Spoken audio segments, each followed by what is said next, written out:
Welcome to the No BS podcast, an unfiltered look into the global hospitality and short-term rental industry with a focus on founder stories, current events, and culture. I'm Mateo Bradford Vasquez, And I'm John Stokinger. and this is our podcast. We bring the right people to the table at the right time, giving you an inside take on the hospitality industry like no other podcast can. We appreciate your support, so let's make this official. Make sure to like, follow, and leave a review for the No BS pod on your favorite podcast listening platforms. And don't forget to check out our YouTube channel as well. While you're there, please like, listen, and subscribe. And oh yeah, make sure to hit the notification button to stay up to date on all of the exciting things that No BS Productions has coming up. Good morning, Mateo. How are you? I'm good, brother. How are you? I'm great. Back at it, man. Yeah, man, me too. I feel good. So we're back. You know what I was doing? I was working on this house, and I lay in floor. Never. Man, I'm so tired, but hopefully we'll be into this house. And shoot, we're close. Yeah, dude, the work you're putting in, you should have recorded this and done a series on, like your home. Too bad it's not an STR and it's just really your home. But dude, and it goes right into our guest today, and actually how I found our guest today. Our friend Jamie Lane was doing his cabin up in Blue Ridge, up in the mountains. And he brought in someone that I found very interesting. I love what he does in this business. Someone I had not previously been acquainted with, but if you ever watched Jamie Lane's YouTube channel about him building out his property, our guest today, Mark Lumpkin, was featured in one of the episodes, and he has an outstanding business model with him and his team there at STR Cribs, and they're just doing some really cool things in the space. So I reached out to Mark and said, hey, I'd love to get you on the show, bring you out, have you tell your story to the industry directly, and come have a no BS conversation with John and I. Mark, welcome to the show. Yeah, thanks, Mateo. John, great to be on here with you guys. Super excited to chat. And it's cool that you found us through Jamie, because to be honest with you, on a lot of our projects, we are the forefront of it, and we're the one pushing the media and doing videos and things like that. And this was Jamie's journey, right? And we were along for the ride. We helped with some design, some construction, help him really take it to the next level. But he was really hands-on, and it was very much his journey. And so it's cool. That's how you found us. Yeah, Jamie's our boy. I love that. Yeah, I love Jamie's that this cool. is the connection. And it's interesting, Mark, because we've been connected on LinkedIn for years now, but this is our first conversation. You're very active on LinkedIn. I'm very active on LinkedIn. And so I'm glad to get you on here and learn about your story. Previously, before we hit record, you said you've been doing this for 6 years or so. Mateo and I have been in, close to 10 years now in the space. We're almost OGs. We were told that we become OGs at 10 years. I'm not even claiming that title. It's not even close. We get 20 in this thing, then we could start talking like this. That's the thing I love about the space, right? Hospitality is not a new thing. In short-term rental hospitality, it's not a new thing. It's been going on since people have been renting homes, right? But even within the space of what we know vacation rentals today, the foundation of that still relatively. Yeah, it's for us to say we've been in it a long time. No, there's people who have been in this 34 years plus. Right? Relatively speaking, though, if you look at the grand landscape of who goes to the shows or who goes to the things, like a 10-year tenure, we're not We're a layer in that generational layer cake for sure. So, Mark, you live in the Panhandle. You're in a vacation destination. There are a gazillion short-term rentals, vacation rentals, a stone's throw from any time you're in any location. How do you get into this industry? Tell us your story. What brings you in here? Yeah, it's a long story. Oh, that's why we got a podcast. I've got some experience in the construction industry. I started working with some handyman services, painting companies, things like that, just really manual labor when I was about 18, right out of high school. And so that kind of gave me the foundation for the construction experience, which was actually really helpful later in life. It's funny how those things end up working out. The job you did for $6 an hour actually gave you a lot of experience that you needed in the future. And then I went into sales, business development, some different roles in my early 20s. And I met my wife when I was about 25, and I'm 32 now. So we've been together for 7, 8 years. And we met at this weird crossroad in life where She had a property that she lived 3-4 hours away from me. We both had our own houses. We were both considering selling our houses. We sold our houses and then started traveling. And we had come up with this plan of traveling the world, right? Everyone has that dream that one day you sell everything, throw it in some stuff you're keeping in a storage unit, travel the world. We did it. And it was super fun. We sold 2 houses. We got a 20 by 20 storage unit. We put the stuff that we wanted to keep in there. I had a truck, a car. She had a car. We just literally liquidated everything in our lives, our jobs. And we came up with this plan. We were on a hike one day. We were just like, hey, let's go to Europe for a couple weeks. And she, hey, I'm thinking about quitting my job. Why don't we go to Europe for 3 months? And I was like, why don't we just do this for a year? And it just evolved into this big life. I love that because I love that. I love this because this is something like in my upper 40s that I can never do now. And it's like one of those things, and maybe later when kids are all moved on and we're in that retirement phase, it's a different experience when you're like in your 60s doing this as opposed to in your 20s and 30s doing this. That sounds awesome. I'm living vicariously through your experience right now. Yeah, and same thing. We have 2 little kids now, and we always joke. We're like, thank God we did that when we did. We couldn't do that today. We're not. You're not packing up a 4-year-old and a 2-year-old and backpacking through Europe and Asia, right? Some people they're pretty bold, but yeah. So yeah, no, most people aren't doing that. Those big kids. Yeah, we took advantage of it when we could. And what's really interesting is that's actually where our love of the short-term rental industry started and happened. Because we had this plan that we would travel and we would stay at like hostels and we would couch surf and we would do all this stuff that we saw other backpackers that were traveling do. You know, you watch the YouTube videos, you follow the influencers, and they have this kind of strategy for how they travel inexpensively. But we had found ourselves in this weird like situation in life where we weren't broke, right? I've only got $50 a day to live on, so I've got to do this really inexpensively. And we also weren't like retirees needing to live in luxury. And so we were in this weird space. So we tried it out, man. We stayed at hostels in Ireland and Paris, and we tried to couch surf, and we quickly realized like this sucks. Sleeping in a room full of 20 strangers is not for people in the end of their 20s. This is for, so we're like, all right, what do we do? Because we still want to travel. We don't want to spend $500 a night on luxury hotels. So where do we find that happy medium? And it actually came through Airbnb and VRBO. Yeah. Right. We realized that short-term rental industry in Europe and other parts of the world and the United States is quite a bit different. Europe, you can rent flats, small apartments with kitchens, laundry room, your own bathroom, and you can do it for like $100 a night. And so we just became Airbnb warriors. That was just our thing. We would book a house through Airbnb 45 minutes before we got to a town, and we'd have our own accommodations, and it was awesome. After a year of living in short-term rentals, we started to see, hey, we really like that they did this. Hey, this place sucked. Hey, that bed wasn't great. And I don't know, just fell in love with the industry, realized we could do it better on our own. And that's the door that opened both of us wanting to be in this space. Were you originally both from, you said she was 4 hours away. Where were you originally from at this time? Yeah, we both lived on the West Coast. So we both lived in the state of Oregon, if you're familiar with it. You were just in Portland? Yeah, actually. Yeah. I was raised in Eugene, just a few hours south. So I'm with the first grade in Eugene. It's not like I work for the University of Oregon. That's actually how we got to Oregon, how my family got to Oregon. Huge Dutch fan. I lived in Eugene for a little bit of time too. I spent 3 years in Hood River. Yeah, my in-laws live in Hood River. My wife went to the U of O. I love that.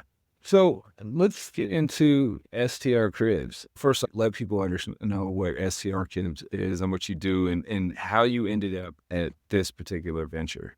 Yeah. In my journey in the short-term rental industry, I'd worked for a few designers, furnishing companies, and had helped people do design, setup, furniture, essentials, decor, all that stuff. And I had gotten approached about the idea of STR Cribs from a few people that we had done projects for. And they wanted to take it to the next level because the company itself was a licensed general contractor. And they had a much broader scope of work. And that was really attractive to me because I had just seen the shortcomings of hiring a traditional short-term rental designer, right? That's great. They'll help you pick out wallpaper, but a lot of times they're not going to drywall over a wall and install the wallpaper. And they'll tell you should have a hot tub, but they're not going to pour concrete, run 220 electrical, pull a permit, install a hot tub. They're not actually going to go that extra mile to do all that really heavy lifting physical labor. And so I had seen just firsthand, like that was a need that no one was really filling. And so when the founders of Cribs reached out and said, "Hey man, we're going to start this thing up. We've got a GC license and we're going to do everything. We're going to do roofs, flooring, painting, plumbing, electrical, and design and furniture and amenities." I was like, boom, that's a service this industry has needed for a long time. And I'm on board. It's interesting.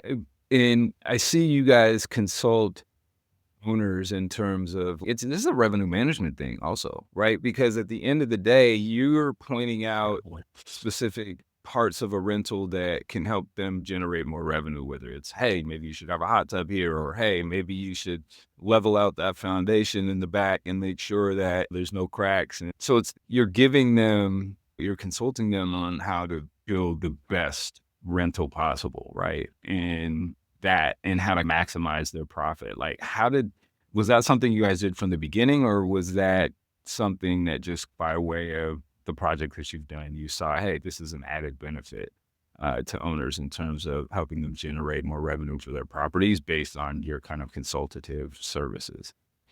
Definitely the second one there is that it just morphed into that because we had the experience and we had a portfolio behind us. And we said, hey man, the last house that we did where we put a pickleball court and a hot tub in, those guys did 180,000 last year. They told us, they called us at Christmas and said, thank you so much. We can't believe it. We almost cracked 200,000 in revenue last year. And we're like, dang, the Air DNA, the Rabu, all the data, the comps say that house should only made 120. And all we did was add the pickleball and the hot tub in this. And wow, that's amazing that you were able to make so much more money from the amenities. And so over the course of 4 years, we started to really realize, wow, some of these amenities and design decisions that people can make are huge revenue boosters. Hey, if I take a garage and turn it into a 5th bedroom, now my occupancy is 16, not 12, and homes at the 16 occupancy range are making X amount more. And so definitely trial by error. Yeah. So when you're getting hired, you're coming in that first initial call when you show up to the house, you're a consultant. You're coming in there as a sales director. They've reached out to you or you've reached out to them, whatever. You show up to the property, you're going around the property, you're consulting, and you have case studies showing that, hey, in this specific, based on this demographic and this location, putting this in here, we're going to see overall on average, where investment is seeing an ROI of X. Or seeing this. My assumption is that you're also putting a large effort into safety. If we're looking at the Justin Fords and that aspect of it, of what is safe, what isn't, like how do you go ahead and do this? That's also a high priority for you as well, correct? Definitely. Yeah. I think what's interesting is when we come in as the consultant that you said, it's so much more than just the aesthetics. It's the safety, it's the viability, it's the functionality, it's the CapEx. Hey, this pool filter is going to cost you $700 a month to maintain with guests coming in and out. You don't want that pool filter in your house. Hey, this bunk bed that has the spinning fan in the kid's bedroom is going to be a nightmare. Someone's going to get their head taken off by being on that second bunk. Hey, you need a second set of washer dryers. You have 20 people in here. How are you going to do laundry and same day turn if you don't have 2 washer dryers in this unit? And so I think that our goal is to give a playbook from our knowledge and experience to say, hey, this is not just day 1. This is day 100. This is year 5. These are all the things that you need to know in order to set yourself up for success. Yeah. Wear and tear. There's certain aspects that are built for wear and tear. And there's certain aspects that are built for like a residential property, not STR. We're looking at like a white couch in your living room. It's not going to stay white for very long. Yeah. Things like that, right? Exactly. So you're in the Destin, that whole panhandle area there. You're doing work up in Atlanta. Is this a national thing or is it regional? What's your reach? Yeah, getting national is the goal. It's quite difficult to do that, especially from a GC perspective, where you have to have permits, you have to have licensing, you have to have insurance, you have to have, You have to be legal to work in that state. So it's Mhm. definitely viable today. We're in about a dozen markets. We try to have a heavy presence in most of the major short-term rental markets. We're in Phoenix, Scottsdale. We're in the Texas market, San Antonio, Austin, Houston, up in the hills. We do the whole state of Florida. We're in the Smoky Mountains. We talked about Blue Mhm. Ridge, Gatlinburg, Sevierville, Asheville, North Carolina. We're up in the Poconos. So we're geographically positioned in some of these really hot short-term rental markets where people Mhm. need our help. We're not everywhere, but we are a lot of places. Is that through partnerships or like franchisees, or is that Yeah. all your own, these different markets? Yeah, it's all our own teams. We utilize obviously some remote capabilities where we could have a designer who lives in Florida. She can design a house in Texas, but actual labor on the ground, that's regional based with our teams. And that's our limitation, right? We're not going to a new market unless we have an A team there and we can do everything that we advertise. Actually, that brings up something you mentioned building. Are you doing any retrofit stuff or is it all new construction? It's actually no new construction. It's Okay. all renovations. The thing about new construction, it's just so time consuming. It takes so long. And a lot of people, when you're setting up a short-term rental, you got to get that thing going. Like you got busy 3 months and you're gonna miss out on a lot of revenue if you're not launched on. Rampage. So we do a lot. It's mostly all renovations. We do a lot of houses that are dated that need some love, and that's our bread and butter. So what is the average person coming in? What are they looking for? And how do they hear about you? They're obviously you have a decent social presence, but outside of that, I want to go ahead and use STR Cribs. I got a property in, what if I don't have a property in a location that you're not, say, boots on the ground there? Do you have partners or people that you could recommend? Or do you even give a playbook? Hey, I know we're not in your market, but here's for X amount, here's a PDF, digital playbook and what you should be doing. Do you do anything like that? Yeah, we do, and we take a few of those a week. I just talked to a guy yesterday in Maine, and we're gonna help him with some designs. We're gonna give him the tips. Hey, you should put a door here. Hey, this should become a bedroom. And so we're gonna give him a playbook. We're gonna give him a shopping list of the things to buy, and then he's gonna use his local handyman to actually do the work because they're in a just a unique market that you've got to have a shore license to work on because they're on the ocean. Mhm. It's something that we can't touch, but we definitely want to give some advice and help with. And so we're happy to do that in markets that are outside of our scope of work. We do have a lot of great partners that we can refer out if we can't help you. And then as far as our reach, it's been really interesting. We haven't done any paid advertising. It's all been word of mouth, social media, repeat referral business. You guys found me through Jamie, right? And Yeah. he ain't anything to tell you about us. We just did great work on his house, and then he wanted to tell people about us. Well, he owes us some. No, I'm just kidding. Yeah, what's next for you? I'm looking at your LinkedIn here. You've been with STR Cribs. Like you said, you work with some different design stuff, but you've been with them for about a year now. But obviously, the company was up and running beforehand. But was the STR side of this relatively new then for them, or you just joined an existing thing and helping it take it to the next level? Yeah, the STR Crib side was existing, but it was exclusive. So they only had 3 or 4 clients that they were working with, and they were not open to the public. They weren't no one even knew about them. They were really a behind the scenes service. And so you got like Techvestor, Overmoon, Arrived Home, some private REITs, some of these companies that are buying a lot of homes every year and a infrastructure arm to handle that the setup. That was really their bread and butter. And they wanted to expand to everyday investors and mom and pop. And so that's why I came on at the beginning of the year. We did about 100 new projects this year for Oof. just individual investors. It was really fun. And where we're going to me is maybe not more quantity, but definitely more quality and Mhm. trying to take it to the next level as far as the homes. And so how can we create even higher ROI properties that generate more revenue? And if our best homes do 250 a year this year, how can we create homes that do 500 a year and things like that? Are there specific areas of the business that you're excited about or want to do more projects around? Any area, any home type? Are you getting into living in the treehouse accommodation types things? Anything around that area exciting you? Yeah, I think the boutique hotel is super interesting to us, and creating kind of experiences that are more than just one unit. It's going to be really fun. We've got a few projects that we're actively working on. And so that'll be really interesting. And then really just doubling down on the resort style properties that have all the amenities and are totally loaded to the gills. The boutique hotels, the kind of unique differentiator properties, right? Because there's so much saturation in the short-term rental markets, right? Especially with just, cookie cutter type properties in cities, especially. Let's be honest too, in vacation rental destination markets too. Everything that looks the same is bland, right? It's the things that can stand out. It's the staying unique, staying fresh. Those are what the buyers are going to gravitate towards first, right? And now everybody wants an elevated experience, right? We're hospitality. So I think it makes what you do very interesting because you're on the cusp of being able to do unique, new, and creative things to help property managers or property owners, probably both, offer something unique to a stale market. And I think that's credible. What do you see in terms of innovation, in terms of unique offerings on properties that are really making a difference for people? That's a great question. And you actually answered the question already, is just how do you differentiate? If we just jump on Airbnb right now and we type in any market, if we type in Panama City Beach, we're going to get 5 pages of white couch.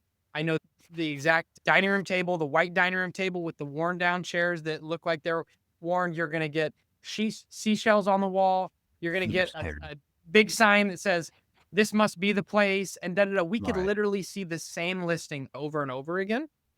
And if we go to Gatlinburg, Tennessee, we're going to see 5 pages, more than that in Gatlinburg. We're going to see 24 pages of bears and little mountain murals and with furniture, right? So maybe a little bit of live, laugh, love. Yeah, exactly. And we're gonna see that yak bull with the horns and the dinner. Yeah. We're gonna see the same thing done 1,000 times over. You go to Texas Hill Country, even the same game rooms, right? Game rooms look the same. Everything is, it's super good. You got the same. I've looked at a property out in Broken Bow, and I was like, guys, all these houses have the exact same leather couch. If I was the local furniture salesman and I was selling these leather couches, I'd be retired because I sold 1,000 of these couches. Yeah. So how do you just create a space that's different and unique from a design perspective? I would just say go bold and go different. And I'm doing the same things on my own houses, right? Is if I'm in a beach town and everybody looks exactly the same, then I'm going to put a pink couch in the middle of the room and I'm going to do a bachelorette themed house, or I'm going to do just something so different. If you market to, you guys know this, if you market to everyone, you market to no one. And I think that wisdom has been lost on the short-term rental industry, where property managers and hosts believe that they have to have a home that looks the same as everyone else, or they have no creativity or originality and they just get lost in the competition. Yeah. Have you thought about any partnerships or anything like that? Are you working with other entities? Are you getting involved in VRMA or anything of that nature? We definitely have, and we've had some real success with property managers and realtors. And so we've found, hey, if you're helping someone manage their asset, they trust you and they believe in you and they consider you the expert. And so that's really a great way for us to get our foot in the door in front of owners. And for our property managers, hey, we want to manage your home, or we want to add this to our portfolio, or we want your house to do better next year. We know you didn't really make any money. We've got some ideas and these guys can help you execute that. And so we do have, and I obviously don't want to just make this a whole advertisement for us, but there's a lot of times where you can do just small things to your property to really increase revenue. And we can give you some advice. We can give you some help. We can maybe point you in the right direction, or we can do it if that's something that we can do. But there's a lot of existing short-term rentals that I think they could benefit from being pimped out. Pimp My Crib, right? We jokingly named the company after MTV Cribs. And there's that other show, Pimp My Ride. And so it's Pimp My Crib, man. Help me out. This thing is not doing great. What can I do? Your house sucks. Let's just be honest. The backyard is terrible. There's no seating for anybody. And we got to help you improve this place. So Tell me about the fun things you're going to do around media and marketing around this. Is there a TV show in the works? Speaking of STR Cribs, you're clearly coming out, you're doing podcasts. Like, it seems like you have a model that you can actually have fun with, right? Are you guys thinking about doing stuff like that, like putting out digital content for people, just broadening your reach through the media medium? That's all I'm doing. That's the only thing I believe in. I'm not doing any paid ads. I'm going to push the media. We've done some amazing videography work at some of our projects, like you saw that Jamie had done. We've done that in like cinematic form. And the transformations are what's cool, right? When you see an old crappy house with pink shag carpets and nasty tile and it just looks terrible. And then you see the after where it's just beautiful and amazingly redone. I've got a lot of that stuff coming. Definitely doubling down on social media. I really believe that social media is the great equalizer. It's like that medium that we can all connect, show off what we're doing, add value to other people's lives. And so to me, it's more of a genuine approach where I'm not paying a VA to manage my LinkedIn. I'm on LinkedIn every single day. And I'm engaging with people and commenting and saying, oh, you should do this, or, hey, I could recommend you this guy. And so just trying to add value how we can on social media, get our word out. I love doing podcasts, super fun to chat with you guys. And I think that's a great way to reach people. Yeah. And I haven't told anybody this yet, and I even get in trouble for this, but we are teasing around. We've been working with a production company and they're floating a show. And so that could potentially be coming next year. I'd love that. I love That'd that. be great. Because I'm a visual learner. I want to see your YouTube channel and show me some projects I can do. That's where, man, I'd love to see some content like that. So What I like about that too is it's the social aspect that isn't afraid to show off their secrets, right? Hey, this is what we do. Even an electrician, right? I had an electrician here earlier today, right? I do a lot of stuff on my own. I'm a handy dude, but like an electrician will come in and be like, hey, if you were to hire me, I'd charge you $125 an hour, $150 an hour plus, or it's just as simple as doing this or changing a water heater or something like this. And it's holy shit, wow. You're showing me how to do it on your YouTube channel, but at the same time, they're not losing any business by doing that. They're actually gaining business. Yeah. And people are thinking that, oh, I'm not going to show you how to do that. Like it's a trust factor, right? We're building trust. It's a relationship builder. And that's where the social aspect comes in. And we found a lot of success with that and just everything that we're doing together with the No BS podcast or what I'm doing with Direct or previous ventures. It's like, hey, this is how we do it. This is what we do.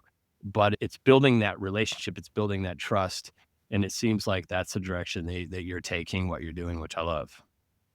Yeah, man. I would say that there is a lot of people that think if you give away the secret sauce that you're gonna lose business or you're gonna miss out on opportunities or your competition's gonna have it. I would say quite the opposite. I would say like you're gonna get a lot of people that are fans. You're gonna get some haters. You're gonna get 1 or 2 out of 100 people that do rip you off and copy you. And you know what? Good for them. The market's big enough for them to know what we're doing, and it's okay. But then I'm gonna capture 10 or 20 customers who say, wow, that's really cool. I love this. I know that I know about it now and how I can do it. I don't have time to do it. Or I don't actually think I can do it. So I'm going to hire you guys. Yeah. Like I had gone to one of those Tony Robinson's events a couple years ago. Right. And it was a bunch of motivational speakers. And one of the guys came up and he was really popular. I don't even remember his name, but he literally gave his cell phone number in the presentation and pulled out his phone. He said, there's 1,000 people in the room. You guys can text me. I will give you I'll give you the secrets. I will tell you everything. I'll teach you this all for free. And afterwards, I had got a chance to do a meet and greet and talk with him. And I'm like, man, aren't you going to be overwhelmed? And he's like, yeah, in the first day or 2, I'll get a bunch of messages. And then I'll get 4 or 5. And then I'll get 1 or 2. And out of the 1,000 people in this room, 1 person will actually follow through with the offer that I gave. That's a completely free offer because people like to get jacked up and hyped up and then they don't actually follow through. Yep. 100%. That whole Tony Robinson, Grant Cardone, that whole thing, did you get a lot of benefit out of going that? I've talked to a few people that have been to those different things and it's hit and miss. It depends on the person. Yeah, man. I'm a big believer that like events, masterminds, a lot of these networking mediums that you can take advantage of are 100% hit or miss. You could bump into a guy that could completely change your life and be a perfect fit and a perfect business partner, or you could spend thousands of dollars and get absolutely nothing out of it. So I'm not a huge believer in it. I'm not like going to every event every year, but I'm definitely trying to sprinkle in one or two every other year. And And I don't have you guys heard of Valuetainment with Patrick Bev Davis? Have not. Yeah, they've got a pretty big business podcast, but they do an event in Florida and they do one every year. And if you were going to go to anything, this is just got no vested interest in them, but I think that would be a really cool event. I'd encourage you guys to check out their podcast too. I think you'd really like Valuetainment. Valuetainment. It's like entertainment with the Yeah. value of it. Yeah. Have to check it out for sure. We're big event. We met at an industry event. That's how Mateo and I met, whatever it was, 9 years ago now. And it was it VRMA or something? Yeah, it was a VRM Intel in Gatlinburg, actually. Yeah. Which event specifically, maybe in our space, are you looking forward to the most in 2025? That's a good question. I haven't looked at the calendar yet, but I would say the events that I've gotten the most value out of in years past, I've gotten a lot of value out of some PRMAs. The Orlando one, a year and a half or 2 years, Yeah. I thought was great. Mhm. I went to the STR Nation, and I think they stopped doing that. That was No, STR, or was it STR Wealth? STR Wealth, STR Wealth in Nashville. Yeah, that was a good one. And I don't know, do you guys have some events lined up that you're going to that I should maybe tag along on? I think VR Nation, obviously the Verma International is still always a good show. That's in Vegas in October next year. VR Nation is going to be in March, which is the old Northwest VRP.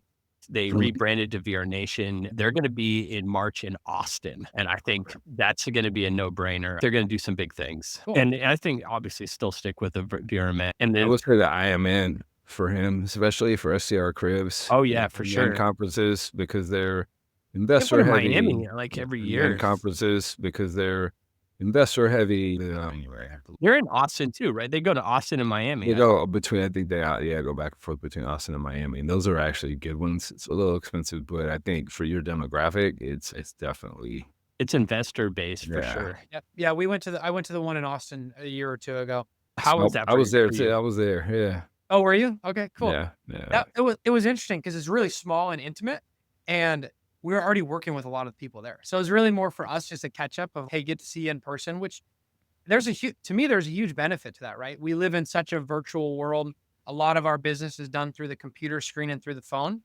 I think Mhm. there's a lot of benefit to just getting out, even if they're your customers and you're not getting any new customers, just putting a face to them and Right. shaking their hand and sharing a meal with them and stuff. I feel like that goes a long way in business. 100%. That's how we build our business. What's new for other than potentially maybe a show? Like we're not holding you to the fire that, but what's the big, you talked about next year in 2025, maybe not worrying about more clients, but just more value. Yeah, so we've got a few things we're rolling out. One of them I think is going to be really big for the industry as a whole is we have a financing opportunity lined up, and it's actually already active. We have a few people betaing it right now. So you're able to get your property set up with no cash out of pocket. And so you can get $150,000 to $300,000 line of credit on all the work we do. That'll cover your towels, your linens, a new roof, a water heater, couch, TVs. It'll literally cover everything that we do inside the home. And I do think that'll be a big benefit to investors where setting up a new short-term rental is very cash intense, right? You need a lot of money. You need your down payment. You need your closing costs. You need holding costs for 6 months before you start making money. You need all the money to set up the furniture and do the amenities and update the property. This is a lot of cash that people need. And so what I've seen is we've got a lot of great investors and operators that set up a home and they're crushing it and they're doing great. They're like, I'm not ready for another house for 6 months or 12 months because I got to rebuild those cash reserves. I don't have any liquid. Exactly. I got all this cash flow. I got all this equity with these houses are doing great, but I don't have enough cash to set up the next one. So I think our financing offer is going to be really big. You guys are the first guys I've told about it. So when this drops, I'm sure that people will want to reach out and we're happy to push them through. And then Is that a personal financing or is that through a partnership? it's through a partnership, but it is a lender that only lends through GCs. And so if you're not a general contractor, you can't even qualify for that financing. And we take care of all the back end stuff. It's super easy. It's like you just have a line of credit with us and to draw. So we say, hey, you're approved for 100 grand. And we present to you 75 grand worth of work. Say, hey, do you want to do the line of credit or do you want to pay for this out of pocket? Totally up to you. So it's through a bank partner, but they come through us.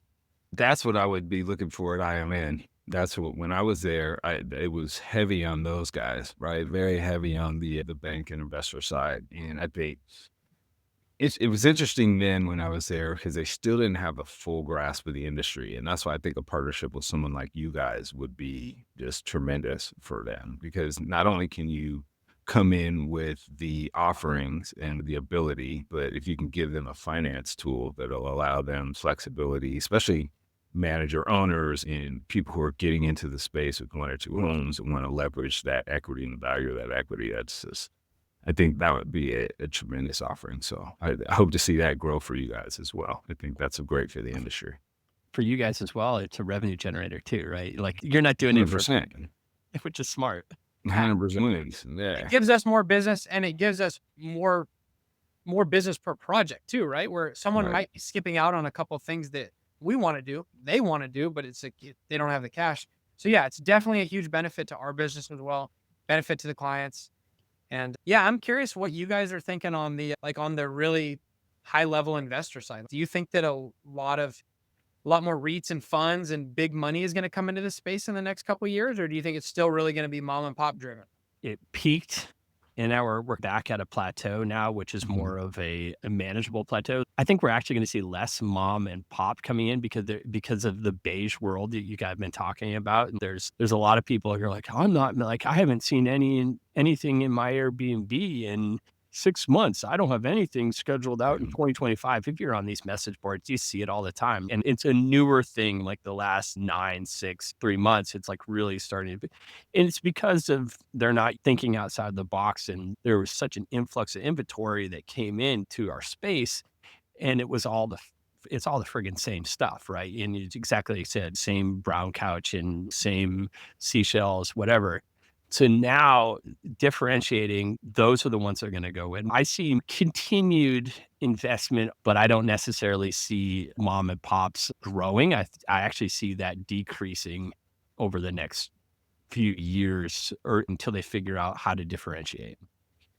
I think it's going to be, I think it's both at a certain point. I think you're going to see a lot of these operators fizzle out, but I think you're also going to see more smaller people, smaller players do more unique things, right? Like you're going to see more boutique hotel projects. You're going to see more someone buying a property and putting an Airstream and a tree house and an A-frame, right? And taking advantage of creative spaces in cities where there's an overflow of similar properties, right? So anything that you can do to be unique within that space is going to be an outlier, and you're going to see more requests for creative spaces to generate more revenue. And it goes for every market. And I think, yeah, the big guys can come in, but bigger's not always better. Bigger means more standardized, bigger means a different operational model, bigger means you have to play by a different set of rules, where small to mid-size can still be nimble and properly capitalized, can be very successful because they have the ability to be creative without the risk, and they can do the fun and unique things now, especially with social media and all of the other kind of equalizers. The right people at the small to mid-size level, I think, are going to have the biggest impact in the business. My 2 cents. Agreed. Yeah, we're definitely gonna have. We're there. You're not gonna do well with a 3-bedroom, 2-bath in the middle of Orlando with IKEA furniture. For sure. You gotta have tree house. You gotta have the yurt. You gotta have a crazy home. It's just you gotta have. The Disney, yeah, the You Disney gotta have some yeah. sort of theme, some sort of amenity driven. The property itself needs to be reason enough to vacation there. I Yep. think that's the key there. All right, great. What happens if it pours? Yep. I'm in Orlando, it pours. I was planning to go spend way too much money at Disney. It's absolutely pouring. There's a storm coming. What do I do? All right, am I still having a good time with my family? Great. If you are, you're winning. If I'm just staying at some apartment feel, and it's not a win. Hey, Mark, this has been absolutely awesome. Glad you could join us. Really appreciate you jumping on our pod. I'm looking forward to this new relationship. We've been connected, but not connected. So this is cool. Thank you, Jamie, for the weird connection. I love how things come together, and I would love to have you back on in a year or two, see what you're doing, seeing how things are changing, and hope we can actually bump into you at a show coming up soon. Yeah, see you live, man. definitely. Yeah. Thank you guys for having me on. Thanks for reaching out. It was a lot of fun to chat with you. And I'm definitely looking forward to meeting hopefully in 2025. Awesome. Hey, and if anyone wants to go ahead and learn more about STR Cribs, go to where, Mark? STRcribs.com. You can find me on LinkedIn. I'm happy for you to drop my email in the show notes as well if you want to. For sure. Reach out. We'll drop all your info in the show notes website and everything. So Cool. Awesome. Thanks again, Mark. Appreciate you. And yeah, if you guys have any questions, and if you like what you hear on the No BS podcast, give a follow, share what we're doing.